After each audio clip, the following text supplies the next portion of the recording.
बिस्मिल्लाहिर्रहमानिर्रहीम। नबी करीम सल्लल्लाहु अलैहि वसल्लम की दावत को हम हिस्सों में बांट कर पेश करते हैं। एक हिस्सा मक्की जिंदगी का है और एक मदनी का। मक्की जिंदगी के अंदर भी रसूलुल्लाह सल्लल्लाहु अलैहि वसल्लम ने तकरीबन 3 साल तक खुफिया दावत दी। उसकी वजह ये बताई जाती है कि वो अरब जो अरसे से बुतों की पूजा कर रहे थे और बाकी सारी दुनिया वाले बैतुल्लाह के मुतवल्ली होने की वजह से उनकी इज्जत करते थे और अचानक उनके सामने ऐसी बात आती जो उनके निजामों को तोड़ने वाली होती तो बहुत बड़ी हजानी कैफियत पैदा हो जाती। तो अल्लाह को यही मकसूद था कि अल्लाह रब्बुल इज़्ज़त ने नबी करीम सल्लल्लाहु अलैहि वसल्लम को खुफिया तौर पर दावत की इजाजत दी। रसूलुल्लाह सल्लल्लाहु अलैहि वसल्लम ने सबसे पहले खुफिया तौर पर जिन लोगों को इस्लाम की दावत दी उनके साथ आपका गहरा ताल्लुक था। इनमें आपके घर वाले लोग, आपके करीबी दोस्त थे जिनके साथ आपकी जान पहचान थी, जो रसूलुल्लाह सल्लल्लाहु अलैहि वसल्लम को ये समझते थे कि वो हक पर हैं और हमें हक के अलावा कोई बात नहीं बताएंगे और आपकी हर बात में खैर है और आपको सच्चे और अमीन समझते थे।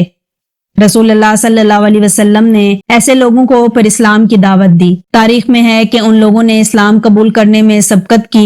इस इब्तदाई तौर पर इस्लाम कबूल करने वालों की फहरिस्त में आप सल्लल्लाहु अलैहि वसल्लम की बीवी उम्मुल मोमिनीन हजरत खदीजा बिनते खुवैलिद का नाम, आपके आज़ाद करदा गुलाम हजरत ज़ैद बिन हारसा और आपके चचा ज़ाद भाई हजरत अली शामिल हैं, जो आपकी ज़ेर किफ़ालत में थे और बच्चे भी थे।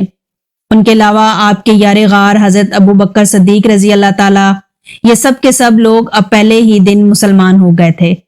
जब रसूलुल्लाह सल्लल्लाहु अलैहि वसल्लम ने उनको दावत दी थी तो हजरत अबू बकर सद्दीक रजी अल्लाह ताला अन्हु ने अपनी तबलीगी सरगर्मियों को जारी रखा और वो रसूलुल्लाह सल्लल्लाहु अलैहि वसल्लम के जिस तरह करीबी दोस्त और साथी थे, इस तरह वो लोगों के अंदर भी हर दिल अजीज थे, नरम खो थे और अच्छी आदतों के मालिक थे और लोग आपको दरिया दिल भी समझते थे।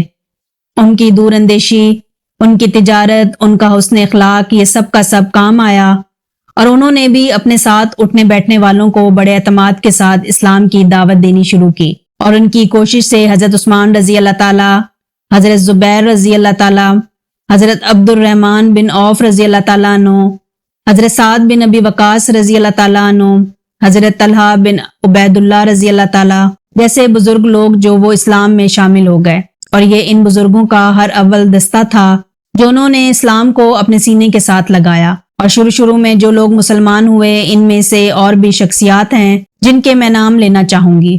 वो हैं जनाब हजरत बिलाल हबशी रजी अल्लाह ताला अन्हु और उनके बाद अमीर उम्मत हजरत अबू उबैदा बिन जरा, अबू सलमा, हजरत अरकम, हजरत उस्मान बिन मदऊन और उनके दोनों भाई कद्दामा और अब्दुल्ला भी मुसलमान हो गए। उनके अलावा और भी बड़ी शख्सियात शुरू में ही इस्लाम में दाखिल हो गई, जिनके नाम ये हैं उबैदा बिन हारिस रजी अल्लाह ताला अन्हु, साद बिन जैद रजी अल्लाह ताला अन्हु और उनकी बीवी हजरत उमर की बहन फातिमा बिनते खत्ताब और खुबाब बिन अर्द, अब्दुल्ला बिन मसूद रजी अल्लाह ताला अन्हु जैसे लोग इस्लाम में दाखिल हो गए। ये लोग मजमूई तौर पर कुरैश के मुख्तलिफ कबीलों से ताल्लुक रखते थे। कुछ लोगों ने उनकी तादाद 40 तक बताई है और इब्ने हशाम के अंदर सफ़ा नंबर 245 से 262 तक इनकी सारी तफसील मौजूद है। तो अल्लाह के नबी सल्लल्लाहु अलैहि वसल्लम के ये इब्तदाई मुजाहिद हैं जब आप छुप कर लोगों को इस्लाम की दावत देते रहे। मैं उम्मीद करती हूँ कि आपको हमारी आज की वीडियो भी पसंद आई होगी। अगर हमारी वीडियो पसंद आई हो तो हमारे चैनल को सब्सक्राइब करें। मिलते हैं नेक्स्ट वीडियो में, तब तक के लिए मुझे दें इजाजत। अल्लाह हाफिज।